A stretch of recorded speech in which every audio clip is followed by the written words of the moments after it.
eu tenho um planejamento para o Descomplicando a Dor aqui do RCI. E conteúdo eu tenho para falar, eu acho que por uns 50 anos, o Jader sabe. Só que assim, a grande sacada não é só eu passar o conteúdo. Eu não falei que aqui é um sistema de servir vocês, de dar um acompanhamento, mas de descomplicar. Então a ideia aqui é a gente consegue descomplicar, tá muito sacada, mas a gente não consegue entrar em conteúdo muito profundo, porque aqui não é um local de conteúdo, é um local de descomplicar e mostrar a experiência e dar sacada. As formações é local de conteúdo, e aqui é local de descomplicar, de dar sacada de direcionamento. Então a nossa ideia agora é descomplicar, literalmente, o planejamento e organização do raciocínio clínico integrado. Porque muitas vezes a gente vai tratar os nossos colegas e o negócio não avança. E quando o negócio não avança, literalmente, o que a gente fala? Complicou, né? E isso vai sempre acontecer. Então, por isso que quando a gente fala que conteúdo não tem tanto valor quanto experiência. A experiência faz o grande diferencial. A experiência faz você ser minucioso, detalhar um sistema só de olhar a figura de um sistema, uma porção anatômica, entre outras questões. Então, o que nós vamos fazer? Vou compartilhar a tela com vocês, tá?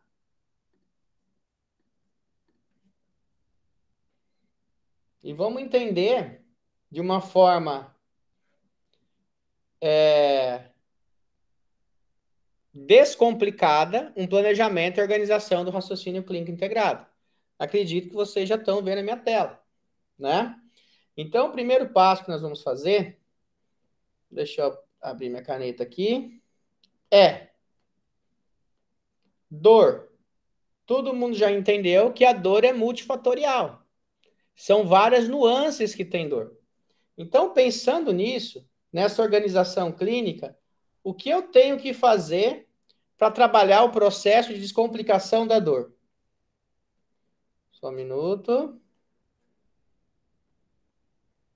O que eu tenho que fazer nessa danadinha?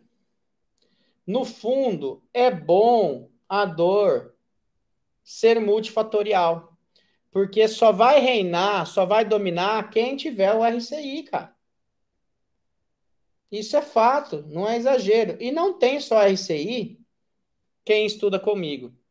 RCI tem quem tem vivência e tem uma percepção de crescimento. Então, primeiro passo, falando de forma básica, o que dói no meu paciente? É a mobilidade? Já falei disso também. É a estabilidade? Só lembrando. Que dói? É a remodelação? Que dói no meu paciente? É a falta de ativação, hipofunção? Que dói no meu paciente? É uma hiperfunção? O que dói no meu paciente é somatização? Bom, daqui já dá uma boa aula. Primeiro passo. Se eu tenho que ter mobilidade, eu vou avaliar princípio da TMA, da osteopatia. O que eu vou avaliar? Eu vou primeiro a distância, depois eu vou avaliar as DSRs, que é as facilitações. Nas DSRs e facilitações, eu vou olhar primeiro quem? A coluna vertebral. Depois vou olhar tudo que está conectado à coluna. Víscera, crânio e sistema nervoso, principalmente periférico. Beleza. Fiz esse trabalho. Dei mobilidade. A mobilidade não justifica, não desensibiliza. O cara tem dor do mesmo jeito. Tá, o cara tem dor do mesmo jeito? Será que onde o cara tem dor, isso é um código muito importante, é uma hipermobilidade de verdade, igual a gente coloca na osteopatia? Como eu descubro isso? TMG. Uma hipermobilidade dói em todas as direções.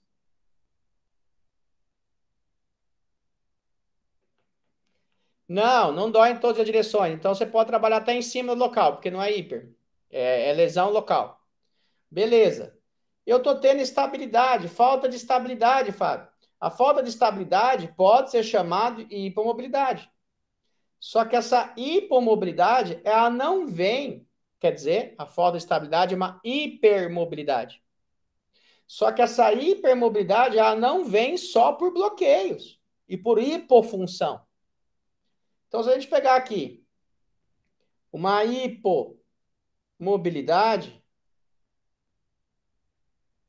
versus uma hiper, justifica sim, mas não é soberano. É errôneo, é errôneo demais eu achar que toda a minha mobilidade só é por causa de uma hipomobilidade. Muitas vezes ela tem um percentual, 20%, 30%, 50%, 80% ou até 100%. Mas eu preciso entender por que que esse tecido está hipermóvel. Então, por que que esses tecidos estão nesse excesso de função? Então, se o meu corpo está em excesso de função, se está alterando a hipomobilidade, será que uma hipomobilidade crônica pode alterar o molejo, a remodelação? Não tenha dúvida. Então, eu posso ter uma hipermobilidade de facetas e ter, corrigindo, não é hipo, desculpa, volta aqui mais um pouco. Eu posso ter uma hipermobilidade por facetas vertebrais e as facetas vertebrais ocorrer uma hipomobilidade discal. O local que está hipermóvel, o disco fica hidratado ou desidratado? Um local que está hipermóvel leva o disco constantemente desidratação. Um local que está hipermóvel dá rugosidade. Minha letra tá feia hoje, hein? Dá rugosidade aonde? No neuroeixo. E assim vai. Na saída das raízes. No, é, na bainha de mielina. Por que você faz neural?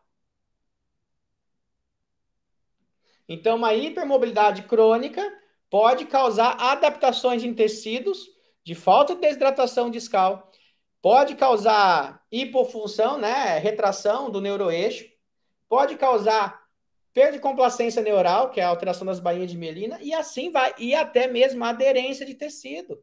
Pode começar a aderir esse sistema que fica hipomóvel. Não é porque a minha faceta está hipermóvel que está todo mundo hipermóvel. Então, isso aqui é um código importante. Já vou fazer mais conexões. Então, se eu tenho hipermobilidade mesmo, mas será que as minhas facetas estão hipermóveis? Mas será que os tecidos moles estão também? Vou tentar escrever mais bonito. Então, já fechei o canal aqui da remodelação. Porque um disco, isso é fato, que está com falta de remodelação, toda a unidade, que nós chamamos de obstrução ou aderência, ele acaba sendo soberano na hierarquia da faceta.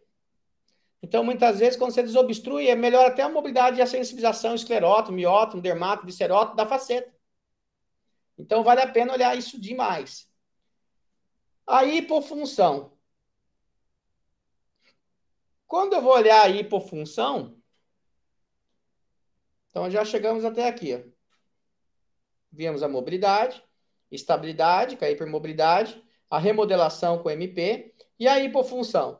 Muitas vezes o local que está com hipomobilidade, hipermobilidade, não é questão estrutural, é simplesmente associado ao controle neuromotor.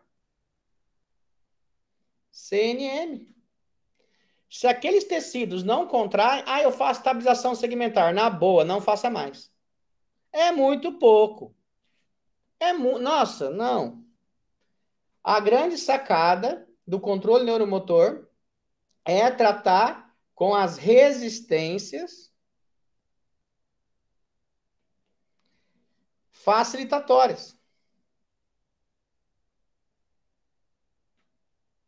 que é um mix de contração concêntrica, excêntrica e isométrica. E quando você tiver com o músculo na mão testando essas direções todas, e multidirecional da arranque, da arrancada, do meio, do final do movimento, então é muito específico para uma máquina fazer, ou qualquer pangaré fazer, você vai conseguir ativar diretamente, de forma rápida, esse sistema.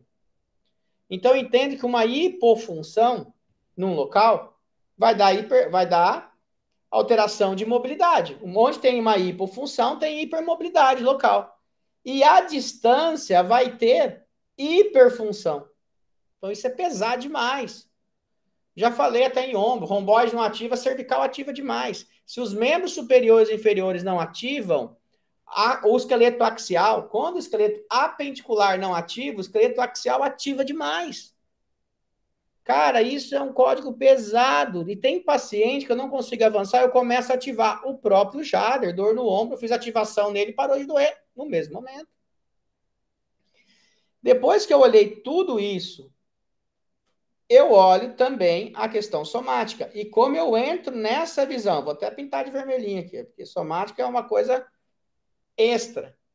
Com a paciente hoje, que eu estava tratando com dor radioulnar, eu falei com ela, faz sentido os sentidos biológicos das dores? Todos os sentidos biológicos das dores, eu falei com ela, dos sentidos que envolve o punho. Ela falou, faz todo sentido. Eu acabei de abrir uma loja, eu estou muito impotente, eu vendi em casa, agora não acho nem funcionário, já testei 3 meninas, as pessoas não fazem do jeito que eu quero. E começou. Então, eu sei o sentido biológico que está relacionado a esse sistema tem a sua influência. Tranquilo sobre isso? Eu sei que esse sentido tem o seu peso. Então, se o sentido tem seu peso, eu vou continuar essa ordem de tratamento, eu vou continuar a mobilidade, a estabilidade, a remodelação, a hipofunção, a hiperfunção, que aí que é quando a gente entra em hiperhipofunção, a gente começa a trabalhar aquele nível de não olhar só a função do paciente, mas o nível de participação e o nível de atividade que o paciente vai fazer. Eu tenho um paciente